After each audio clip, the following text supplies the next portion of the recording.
ថ្ងៃច័ន្ទ2រោចខែចែកត្រូវនៅថ្ងៃទី14ខែមេសា គ្រិស្តសករាជ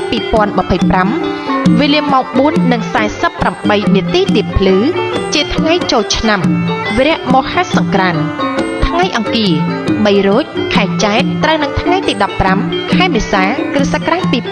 2025 ជាថ្ងៃវរៈវណ្ណបតថ្ងៃពុធ4រោចខែចែកត្រូវនៅថ្ងៃទី16ខែមេសា គ្រិស្តសករាជ2025 វេលាម៉ោង 8:27 នាទី 36 វិនាទី ជាថ្ងៃវរៈឡើងស័កគម្រប់ជាសង្ក្រាន្ត3ថ្ងៃស្រេចបរិបូរណ៍ចូលជាសកលឆ្នាំអសាញ់សុបស័កមហាសករាជ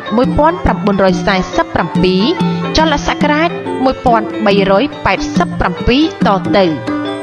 នៅក្នុងឱកាសសង្ក្រាន្តទាំង3ថ្ងៃសូមអង្គប្រជាពលរដ្ឋប្រុសស្រីផងទាំងឡាយ